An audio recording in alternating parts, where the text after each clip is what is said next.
Everybody, Bryan Alvarez here on Wrestling Observer Live. We are here every day, Monday through Friday, noon Pacific, 3 Eastern, Sunday, 3 Pacific, 6 Eastern. Well, it's Tuesday here on this program, and yes, I am back for the time being. Not gonna lie to everybody. Thankfully, Mike does a great job on those solo simp days because I'm gonna be gone Thursday.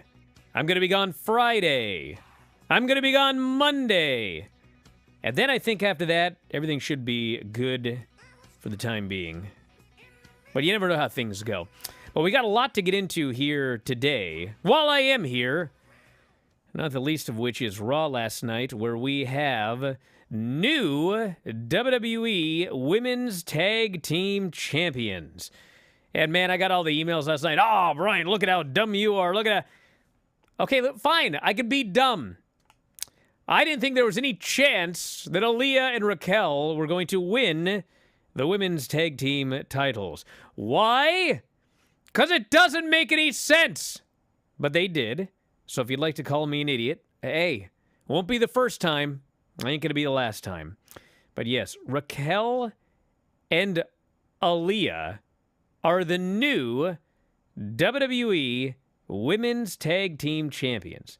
So we can tell you about that here on the show today, as well as the rest of the Raw show.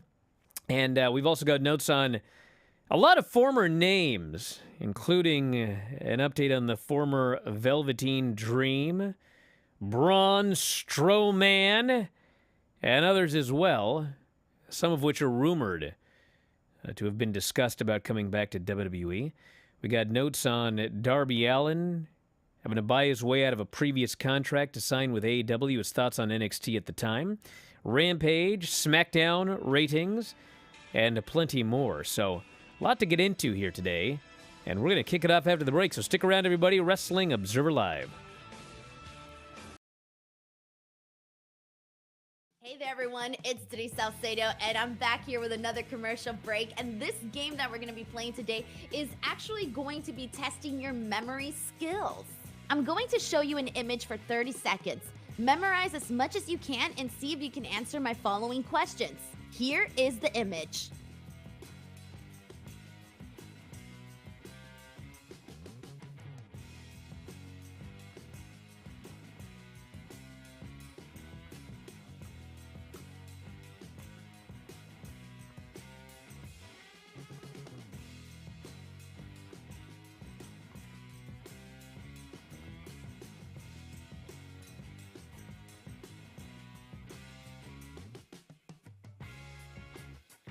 Now that you've gotten a good look at that image, how well do you actually remember it? Here is my first question. Question number 1. How many Danhausens were there in the image?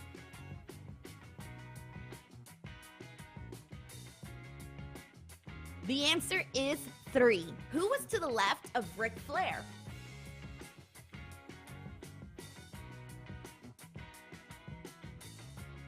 The answer is Roman Reigns.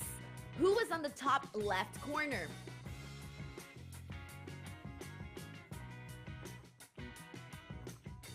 The answer is Liv Morgan. And last question, who was on the bottom right corner?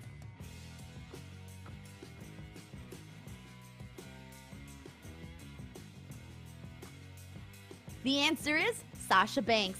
Now, I'm going to show you the picture again. Now you have to figure out who did I add, who did I subtract, and who did I multiply? Here's the image once again.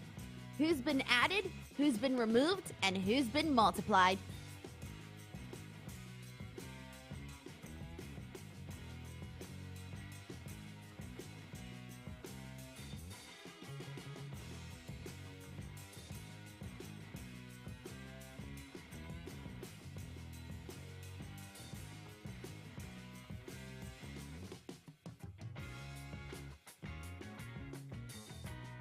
First and foremost, we added Christian Cage, we removed CM Punk, and we multiplied Logan Paul. Thanks for playing the silly memory game. I will be back with some more videos for these commercial breaks, but in the meantime, if you guys haven't already, make sure to take some time and head on over to F4W Online on YouTube and click that subscribe button. We are almost at 100K and need your help to get there. See you on the next one.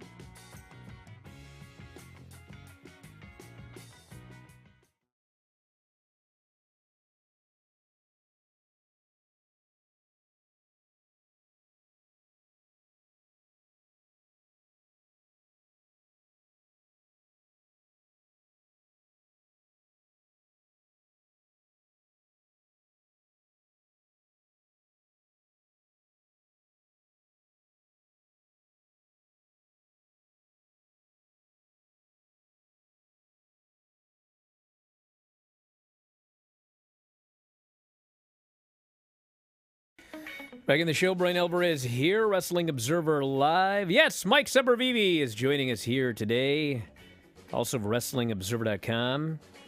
And I got to start with a quick note for all of the freeloaders out there, you Observer Live freeloaders. This is a radio show, national broadcast radio show. And as a result, we have been airing the show live on Twitch and YouTube every day at noon Pacific, 3 Eastern. And fear not, that is not going to change. So if you're used to watching the show live and free on the radio, Twitch, YouTube, that will continue. But for the last month or two, we have been quietly allowing everybody to watch the replay for free on YouTube as well. The entire show, free on YouTube. And just a note to everybody who is watching it in that way, the free month is ending in September. And so if you have been getting used to that, well, I'm afraid it's not going to be available anymore. But we are going to continue to air the show live and free at noon Pacific, 3 Eastern. Clips, of course, will always be available free on YouTube as well. But if you want to watch the replay or listen to the replay, you have to be a subscriber to WrestlingObserver.com or video.f4wonline.com. And if you subscribe, you don't only get to watch the replay every day, but the video service has 3 years worth of video archives. Not Observer Live, but the Bryan and Vinny Show, Filthy 4 Daily, Figure 4 Daily with Lance Storm, and the audio site. No joke, 13,000 archived audio shows in the library. Every single solitary show dating back to 2005 is available in the archive. So if you decide one day, I'm going to go back and listen to every single Observer Live starting in 2005, you can. You'll never finish it, but you can try. So anyway, WrestlingObserver.com, video.f4wonline.com, or you can watch live and free every day at noon Pacific, 3 Eastern, but no more full free shows on YouTube. That is, that's ending at the beginning of September, so just thought y'all should know that. And thank y'all to our loyal supporters here on Twitch and YouTube as well. All you homies, well, we appreciate you guys. For the most part. Now, got a lot to get into here today. Are you guys aware that we have new women's tag team champions? And it is Raquel and Aaliyah. It's Raquel.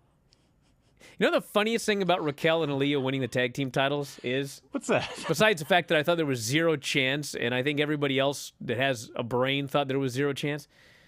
They're doing this match last night, and I don't know what Aaliyah did, but the announcers say, her inexperience is showing. I thought, bro, she's been in the system for 9 years. Might be 8 years. It's 8 or 9 years. And she's been wrestling for almost a decade. But her inexperience was showing. And, you know, Dave on Observer Radio last night says, well, you know, they really want to get over Raquel. I was like, well, why didn't she get the win with her move? Aaliyah got the win. And the only thing I can come up with was they figured that it would surprise everybody. Which it did. I was surprised. But let's be honest here. I like to be surprised in ways where it's better or it makes sense, or it's leading to something. Here's the deal. Sasha and Naomi are coming back, okay? And they're really trying to push this women's division hard. And I don't know about the rest of you, but I don't just want to see women on TV. That's all fine and good. But you got some really talented women. You've got, in the finals of the tournament, you had Dakota and the former Io Shirai, for crying out loud. Sasha, whatever you want to say about, whatever issues there are, she's an excellent worker. And, Naomi's been hit or miss, but she's had some really good matches. And she's been around forever, and with the right people, she can look good. And you've got Bailey and Alexa and Asuka. And when you look at that, all of those three teams that I just mentioned, you can do quite a well-worked, good promos. You can do some real good stuff for months. But instead, they put the belts on Raquel, who is in fact still green, and Aaliyah, who is in fact still green after I don't even know how long. Neither of them are great promos. Aaliyah's had a few matches of late that have been, let's be honest, bad.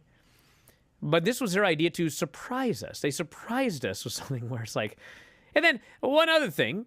Somebody said, well, maybe as a condition of their return, Sasha and Naomi demanded we got to get our belts back immediately. And so they're just going to go in and beat Aaliyah and Raquel. Which, if that's the case, you can do that if you want to, but I mean this in the nicest way possible.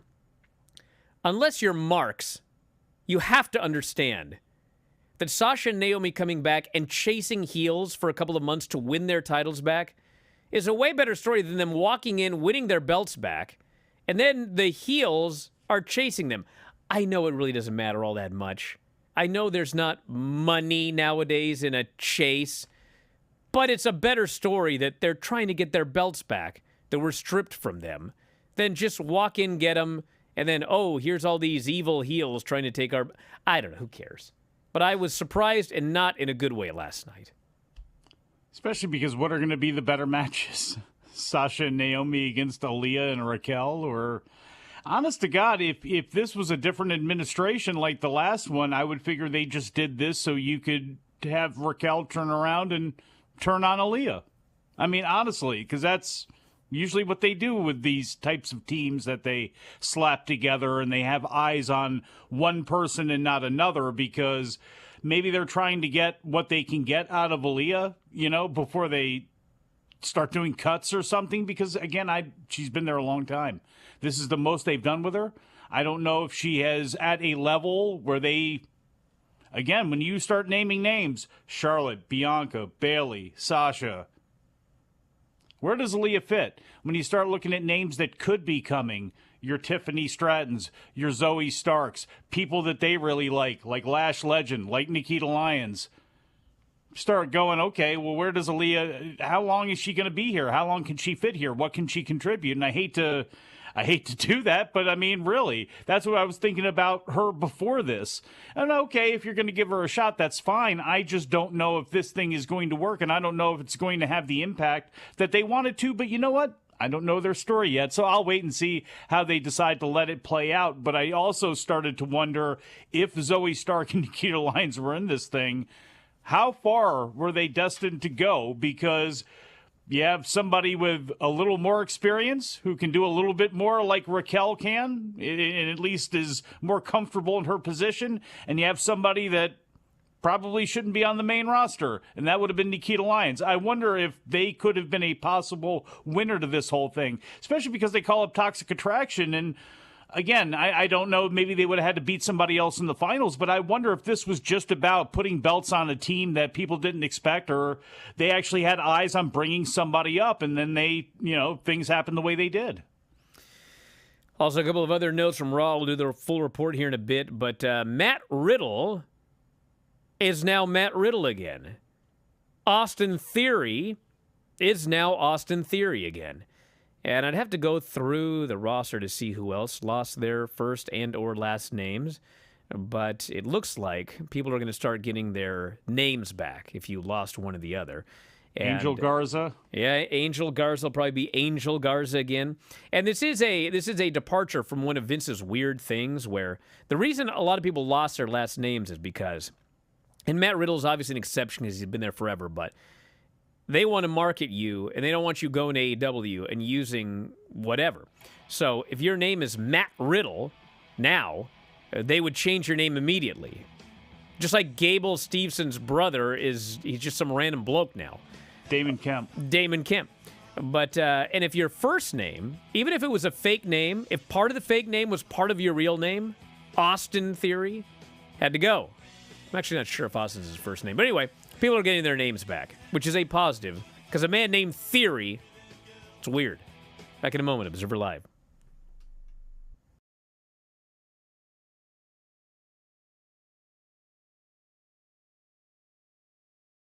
Hey there, everyone. While we take a quick break, I have another trivia game for you, and this time I'm going to go ahead and quiz you on how well do you remember All Out 2021. Let's play. Question number 1. How many title changes did we see at All Out 2021? A, 0, B, 1, C, 2.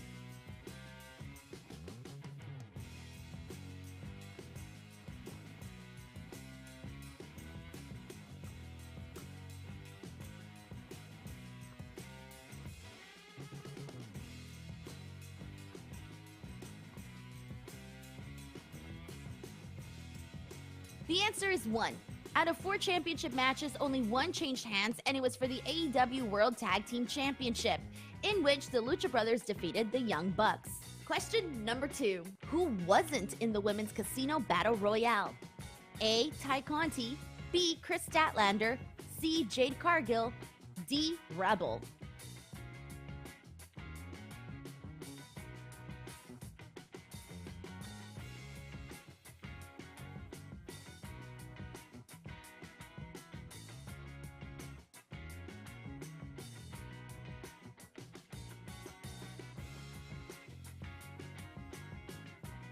Out of the following names, the person not in the Casino Battle Royale was Chris Statlander, because she challenged Britt Baker for the AEW Women's World Championship. Question number 3. How many surprise debuts were there? A, 2, B, 3, C, 4, D, 5.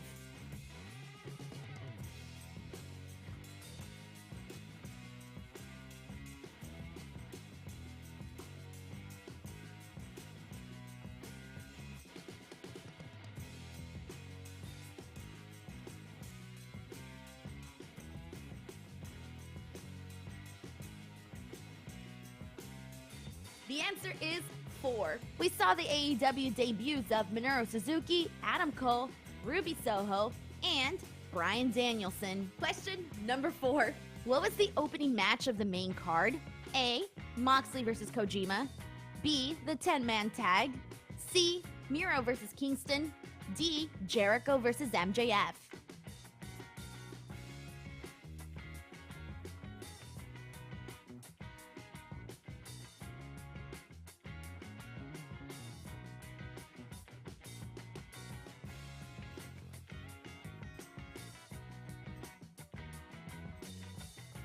The correct answer is Miro versus Eddie Kingston. As always, thank you guys so much for playing. I hope you enjoyed this quick trivia video. And if you haven't already and you want to chat some wrestling with me, feel free to follow me on Twitter and or on Instagram at _Denise Salcedo. Now back to Wrestling Observer Live.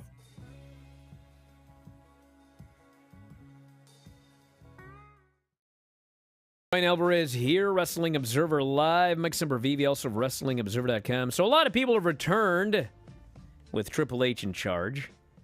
And perhaps there will be others, but perhaps not. For example, Patrick Clark, best known as Velveteen Dream in WWE, has been arrested twice since August 20th. According to court records in Orange County, Florida, Clark was arrested August 20th on battery and trespassing charges. August 26th, Orlando Mugshots reported that Clark had been arrested again for possession of drug paraphernalia. An arraignment for the battery and trespassing charges was set for September 28th. that has since been canceled. He has pleaded not guilty to the battery and trespassing charges, has since paid bond for his release. Not sure now would be the best time to consider a return for Velveteen Dream. Say that word again. Paraphernalia. Paraphernalia. Yes, paraphernalia. It's not paraphernalia, it's paraphernalia. No. Learn how to enunciate, Mike. Is that? Yes. Would I learn that by going up onto the rough? No, it'd probably help if you went to classes. Yes. Diction classes, I guess? Perhaps, yes. You have poor diction, I have been told. Now, we also have WWE reportedly interested in bringing back former Universal Champion Braun Strowman. And there was also apparently discussion of bringing back the former Bronson Reed. Of course, both of them released. And here's the deal, everybody. I really like Jonah. I would be thrilled if he came back and smashed dudes on the main roster of WWE. But he's doing well. So we'll see about that one. Plus, I don't know his contract. I presume he very recently signed a deal. As far as Strowman goes, you know, when they released Braun Strowman was not like the world's best worker, and he's kind of a knucklehead and everything like that. But I said, why did we release Braun Strowman? And now we're pushing these big giants like Omos and Commander Aziz and this and that. And, you know, Dave said, and I'm sure that there was probably this mindset, how many giants do you need? Once you have Omos, how many other giants do you need? And I said this then, and I'll say it now. Bro, God bless him. God bless the guy. He sucks. He can't have good matches. He cannot go in there and have a 14-minute main event match with anybody. It's going to suck. So whatever you want to say about Braun Strowman could work as a monster main eventer. Were his matches great? No, they weren't great. Were they fine? Could you do things with the guy? Could you put him in there with his Seth Rollins is going to be? Yes. So you got rid of him for other tall dudes, none of whom could work as well as Braun Strowman. I realize maybe the bar is low, whatever, but to me, dude, listen. Well, hey, look, you can do whatever you want. Omos here and there, win some battle royals or whatever. But Braun Strowman was your best working giant that you currently had, right? But that's not really saying much. And I know what you mean, and I didn't see anything in Omos, and I didn't really see anything much in Aziz, although we had to see what exactly they were going to do there, which was not much. But with whatever you were paying him, with what they were doing at the time, him and Bray Wyatt and some other people, I mean, the world didn't stop spinning without him. It's just, unfortunately for them, they haven't been able to replace him with anybody else, and he is, I guess, linked with Raquel. He has taken shot after shot at Tony Khan, so we know he's absolutely not going there while he's controlling his narrative. I mean, it does make sense that he could come back. Look, I don't think he should be back for some long stint. I mean, with guys like Cross, Dexter Lumis, although he's a little bit of a different story because you can actually put him in an NXT, and for those people down there, you put him on a house show loop, do stuff with Indy. I mean, he's like Jimmy Valiant in the Carolinas, I think. That's what Dexter Lumis could be to those people down there. So he's a little bit of a different story, but guys like Cross, guys like Braun, if you want to bring them back and have it be a relatively short stint, you know, and you can do something with them and use their name value to build up some other people that are on the come up, I'm for that. But if he's going to come in and just be Braun Strowman, as we've seen him in the past, I think it's fine at first, but after a while, what do you do here? Well, I don't know what you do, but over and over. Here's what I know. Vince loved giants. I don't know what Triple H thinks about giants, but you got to have one. Just one. Well, here's my point. If you find a giant that can replace Braun Strowman, fine. But they got rid of Braun Strowman, and they're pushing these giants that suck way worse than he did, okay? Now, you guys remember The Ultimate Warrior? Well, The Ultimate Warrior was a guy who Vince decided this guy is going to replace Hulk Hogan. Well, guess what? He couldn't replace Hulk Hogan. The fans weren't done with Hulk Hogan. He wasn't as good as Hulk Hogan. He couldn't have matches like Hulk Hogan. He couldn't do promos like Hulk Hogan. So they ended up going back to Hulk Hogan. If you find somebody to replace Braun Strowman, great. But if they're gonna push giants, if they're gonna push them, then push at least the most competent one you've got. Not get rid of them and then push a bunch of even more incompetent giants. But that's the thing. It's not just finding one. It's finding somebody and cultivating them. That's the most important thing. Because you can't just luck into anybody. I mean, and I don't... What did they do with Omos on his ascension when he was learning how to wrestle? What did they do where they thought he was going to be that guy, other than just being big? I mean, you have to find guys like again, what did Pat McAfee say Baron Corbin was on SmackDown? 6'8" and 285 or something like that. I don't know how big he actually is or anything, but like the Barry Windhams of the world, like the guys who are 6'8", like those guys are good enough. Like I don't necessarily need a monster, because yes, it is nice to have one. And I think you should have one. But if you don't have one ready to go, or you have to go back to a bunch of retreads like Hulk Hogan was because you didn't cultivate anybody, that's on you. And I don't think as a fan I need to be subjected to where you're going to get Braun because we don't have anybody else.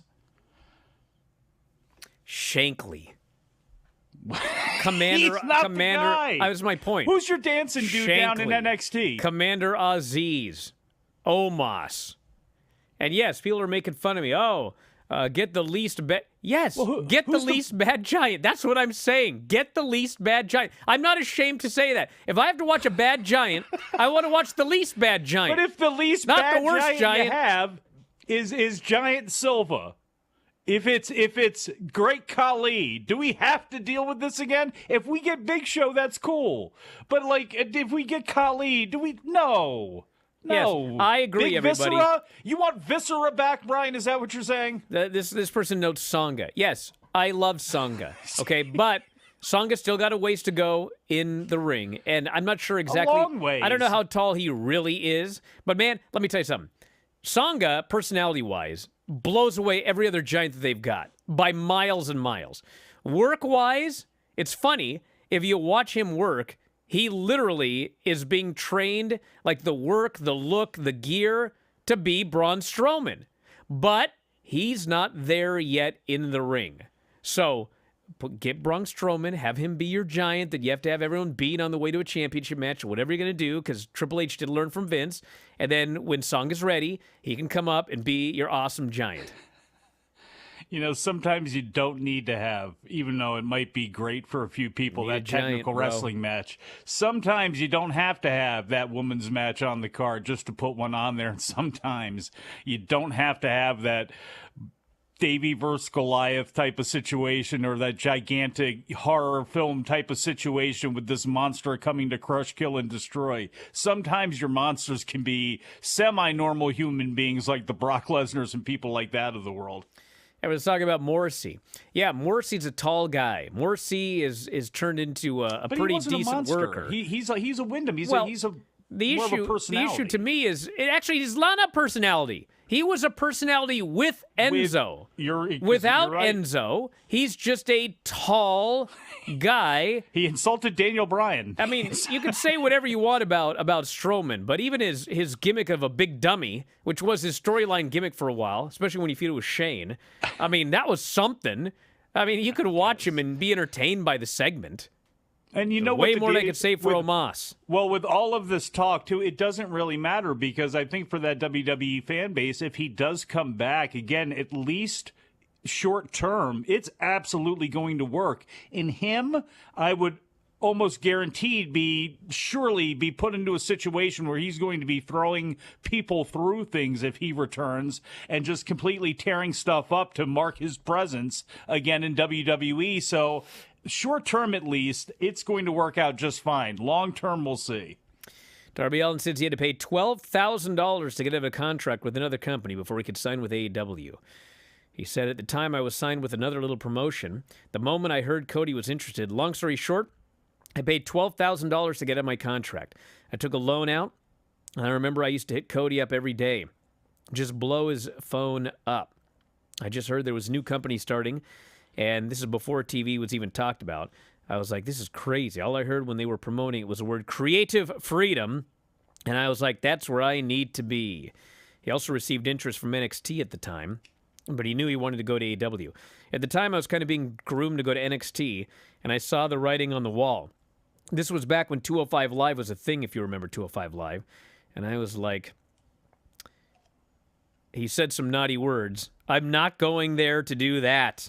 It was a feeling I had that I had to go to AEW. I was just so drawn to it. And that's the story of him going to AEW. Back in a moment with more Observer Live.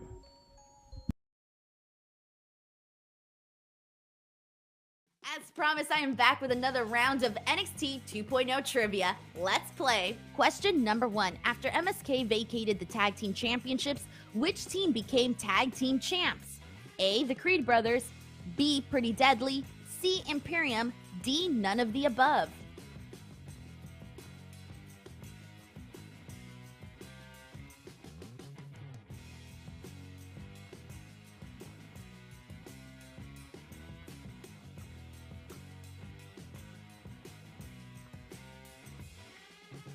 The answer is Pretty Deadly. Question number 2. Who did Cameron Grimes face in a hair versus hair match at NXT War Games 2021? A, Duke Hudson, B, Andre Chase, C, Zion Quinn, D, Von Wagner.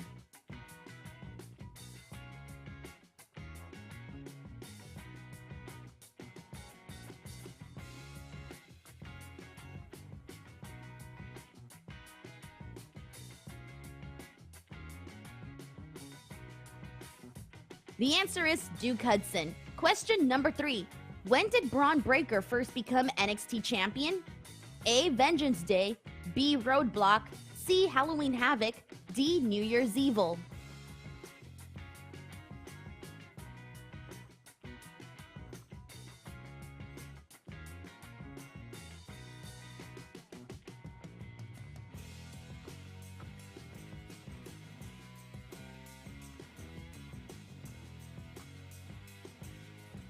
Braun Breaker first became NXT champion on New Year's Evil. He defeated Tommaso Ciampa to win the gold.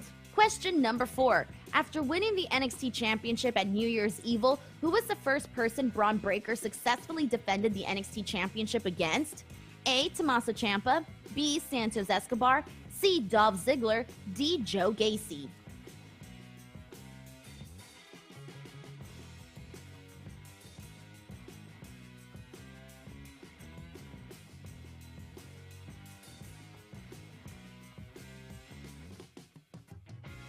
The correct answer is B, Santos Escobar.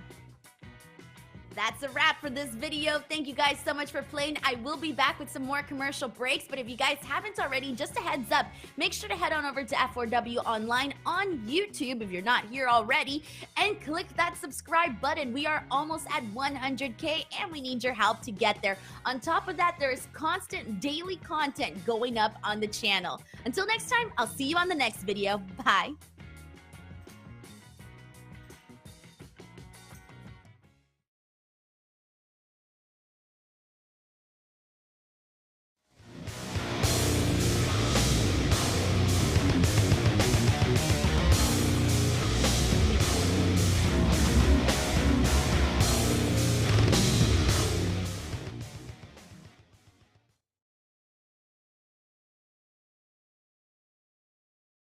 Back in the show, Bryan Alvarez here, Wrestling Observer Live. Mike Sempervive, also of WrestlingObserver.com. I like this show for the most part, and although... What, this one? This Raw show. Oh, thought you meant this show. It's hit or miss on this one. Should have heard yesterday's. Yeah, imagine. Finn Balor and Damian Priest beat AJ Styles and Dolph Ziggler in the opener. They got 8 minutes, and the heels got the win, pinning old Dolph Ziggler. And then Edge showed up, and Edge came down to the ring, and he gets in the ring by himself. And let me tell you, it's been great lately. Let me tell you, he's benefited from no more of this insanity. Who? Damian Priest. Mm-hmm. Bro, this guy's promos have been great. And he cut a great promo on Edge last night, talking about how he would have won last week, but you had your family, you had your friends. Well, they aren't here right now. Why don't you get in the ring and we'll show you your Judgment Day. So, of course, he gets in the ring, and then out comes Rey Mysterio and Dominic, and they're beating up all of the heels, and everyone ends up outside except Dominic and Rhea Ripley. Rhea's been beating up old Dominic. Well, Dominic's,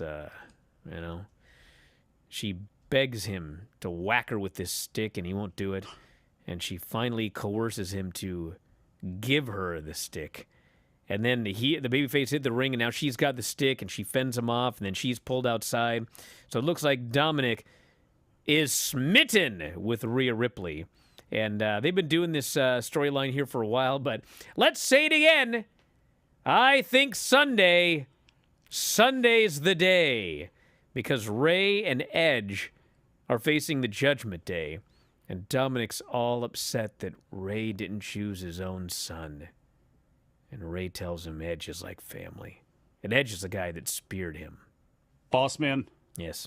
I hate to interrupt you during one of your Raw reviews, but I got to ask you, being a guy that, hey, you're from Mexican descent, just like Dominic Mysterio, did you ever have a haircut like that? And don't tell me no, because I found the picture. Oh, yeah?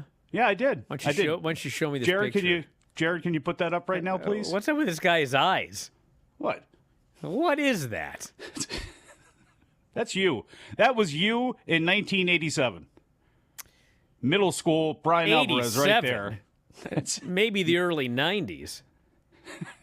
Bro, Did you have one of those? I never had a haircut quite like that. Waterfall in the back like that? Nah, I never that really thing had... is amazing, because that's like, it looks like it could grow into a high top fade. I mean, look at that. I sorta had a mullet back in the day, but nothing like old Dominic. I had the reverse mullet. That was a really popular one. I buzzed my head except for the front, which went down to here, and I brought it all back. Bro, I went to prom with that thing. Yeah. Who was now, when you started wrestling, who had the fluffiest, best? Because you're close to Canada, and there's some fluffy ones up there. Well, I mean, I always was just amazed by the Honky Tonk Man, because he used to work all these shows for Tim. And the Honky Tonk Man he had his same pompadour, which was less of a pompadour than when he was younger, but he still had the same pompadour. But for some reason, he'd grown out the back, like halfway down his back, and then he braided it. I'm like, whatever, bro.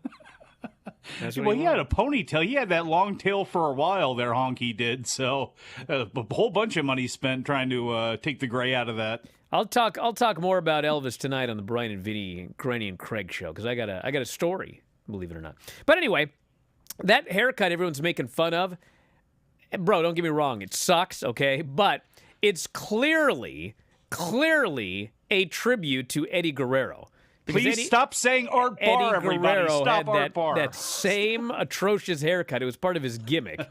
But that's clearly what Dom is doing here. Anyway, then we had Bianca, Asuka, and Alexa versus Kayla Sparks, Danny Moe, and Katie Arquette. An enhancement match in the first hour of Raw with the women. And, of course, they beat him in 3 minutes. And then they cut a promo hyping up the 6-woman at the Clash at the Castle. So Miz has been freed. Dexter Lumis kidnapped him last week, but Miz is now free. Why? What happened? Well, the way they're explaining this is Miz won't talk about it, so we don't know. But Miz has explained that he's free, and he doesn't want to talk about it. And then later, Pierce goes, "Well, Dexter's now free as well, because he don't want to talk about it." Which means he wouldn't press charges. So that's their explanation. And then throughout the show, Miz sees Dexter everywhere, but then the camera pans back and Dexter's not there.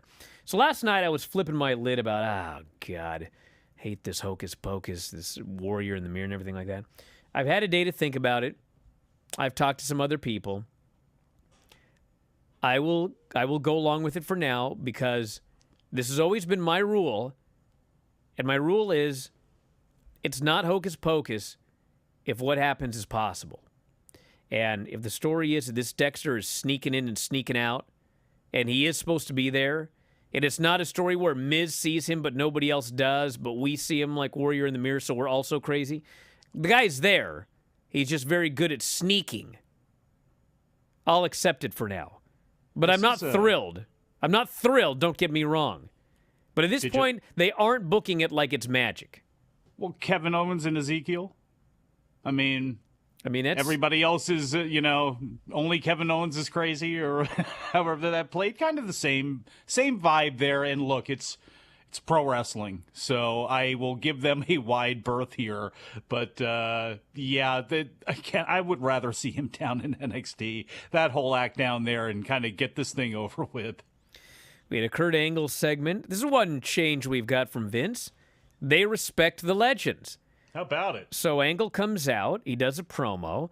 Gable comes out. He makes fun of Pittsburgh. Says he wants to induct Kurt Angle into their group. He's got a jacket for him. Kurt Angle says, bro, I ain't doing it. So they threaten to beat him up. But out comes the Street Profits. And they do a long talking segment, which leads to the Street Profits versus Alpha Academy with a stipulation. It's not just a nothing happening match. If the Street Profits beat Alpha Academy, Kurt Angle has whatever freedom he has. But if the Alpha Academy wins, Kurt must join the Alpha Academy, and he must be their slave, for lack of a better term. You got to do everything they want him to do. So there's at least a stipulation here. They go 16 minutes. The last few minutes of this match were great. And finally, Ford hits the big frog splash. And so Kurt Angle does not have to be a slave. He gets his milk. They all drink milk together. They all celebrate. Everybody in Pittsburgh is happy. As happy as this crowd's going to be. This was not a great crowd at all. They were quiet all night.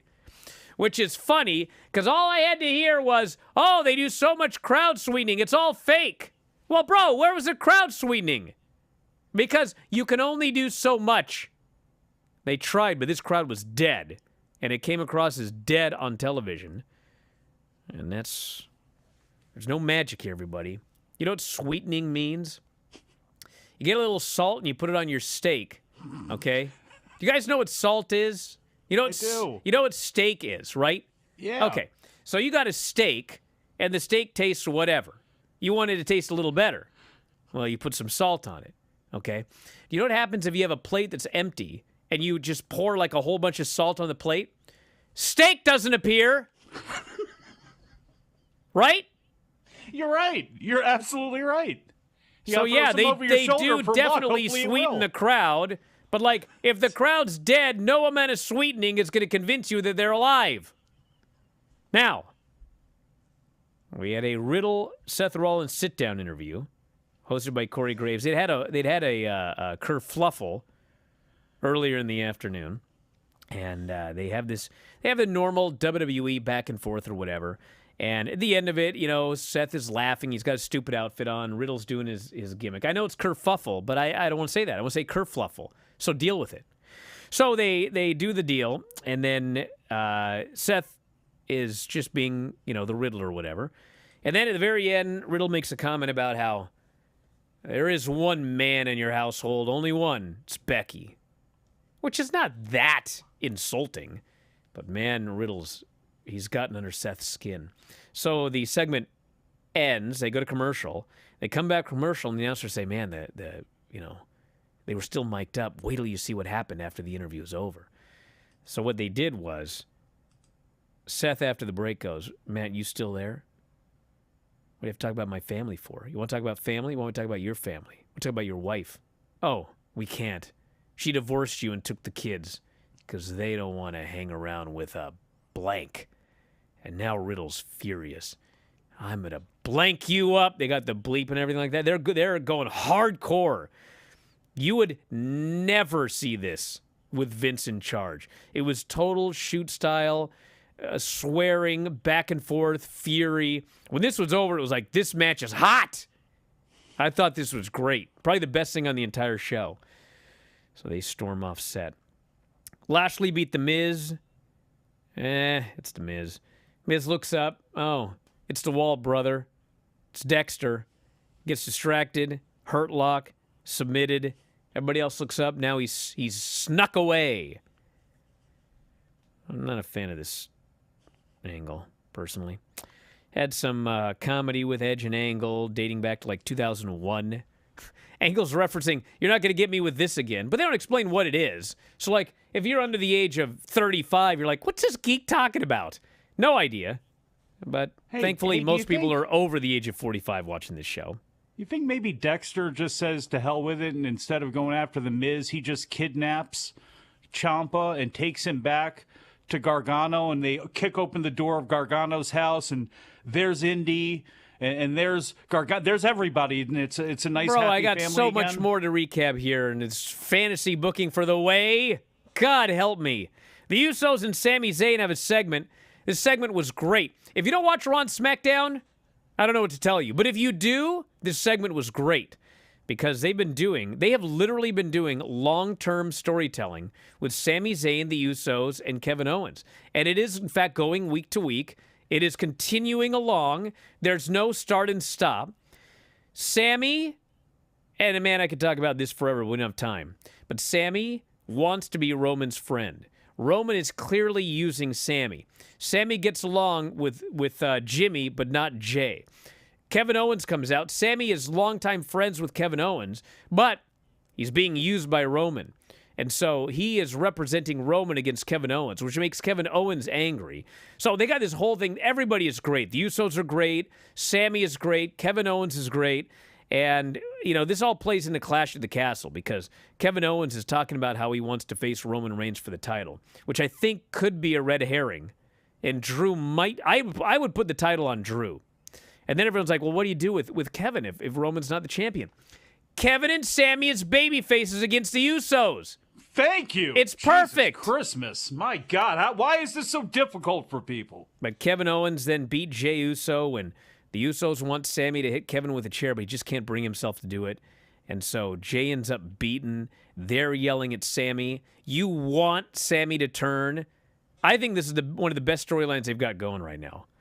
And then the main event, as we'll skip ahead, yes, Raquel and Aaliyah beat Dakota and Io. Yes, Dakota was not legal. No, I don't think they're going to undo the match, but I do think this will play into rematches. And that was the end of the show. I was baffled, and not in a good way. Back in a moment with more Observer Live.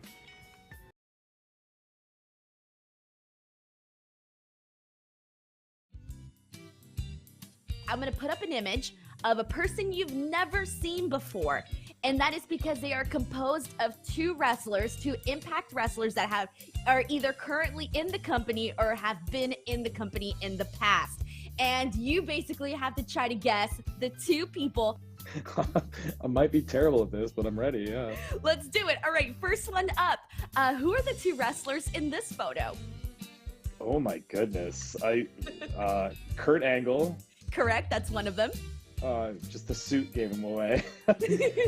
Oh my goodness, this beard. Not James Storm, maybe? I don't know. No, but it is, you're close with the beard though. Yeah, I mean, yeah, Gunner? No, oh, that's a close one too. Okay, I'm gonna give you the answer. Are you ready for it? Yes. The other person that we were looking for was Matt Cardona. Yes. Very, very thick beard. I should have known. Here we go. Who are the two wrestlers in this photo?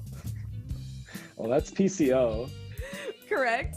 For sure. And oh my goodness, the goatee should be the dead giveaway, but the eyes should throw me off so much. The eyes I actually feel like I see the second person in the eyes. The color of the eyes especially. A little bit in the nose. Jeez. I'm terrible at this. I can't even guess. All right, here we go. I'll give you the answer. Are you ready for it? Yeah. Okay. The second person was Rhino. Oh, yes. You right. See it now, right? Yes, automatically. That's what I said. I'm just going to be bad at this. Jeez. What two women are in this photo? Jesus. Deanna? Deanna, correct. That's one of them. Yeah, the eyes were a dead giveaway. Oh my goodness. I mean, I'm trying to guess what the hair could be. We need Jeopardy music in the background. I know, right? I'm like, I mean, Taryn Terrell? No, but you were kind of close. The answer we were looking for was Taya Valkyrie. Oh. What two people are in this photo? AJ Styles. Is it AJ Styles? Yes, yeah? That's correct. Okay, because it could have been Hornswoggle. Oh my goodness. It's just like a haggard AJ Styles.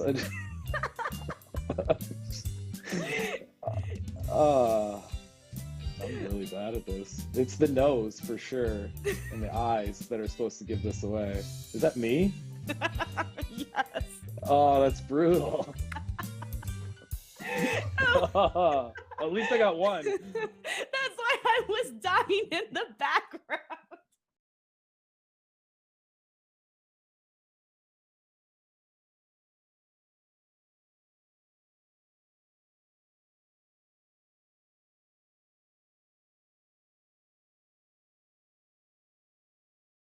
Back in the show, Bryan Alvarez here, Wrestling Observer Live. Mike Sempervive, also of WrestlingObserver.com. Hey, I want to mention in 1 hour, 2 Pacific, 5 Eastern, myself and Lance Storm will be doing our monthly live Q&A. What does that mean? Well, if you are a video subscriber, video.f4wonline.com or twitch.tv/f4wvideo, you can watch the show live in an hour, 2 Pacific, 5 Eastern, and you can put questions into that chat box right there. I ask Lance, Lance answers. You can do follow-up questions, but anybody who is a video subscriber on the live tier can ask questions. So that's coming up in 1 hour, 2 Pacific, 5 Eastern today. And if you do not have a video subscription, but you do have Amazon Prime, you actually have a video subscription. You can go to twitch.tv/F4wvideo. You go down there to hit the subscribe button, and then you scroll down and there's an option, use your Amazon Prime account. Did you know this? And you link Twitch to your Amazon account, and every month you get a free Twitch subscription. So every month you renew using your Amazon Prime, costs you $0, and you can watch these shows live and commercial free, and you can ask questions to Lance. So link up your Amazon account, twitch.tv/F4wvideo, and then join us today, 2 Pacific, 5 Eastern, for the Lance Storm live Q&A. Enjoy it, everybody. Next week, I'll be hosting that when Bryan is unable to speak, when he gets choked out by Filthy Tom Waller, coming up Do you this know Friday anything about night at anything? Black Label Pro. Number one, if he choked me out, of course I could still speak. Not when he And crushes number your two, voice box. he ain't going to choke me out. No chance. Do you hear me? No. Less chance than Aaliyah and Raquel winning those women tag team titles. Say no chance in hell. We know what happened to the last guy that said that. That's why I didn't say it.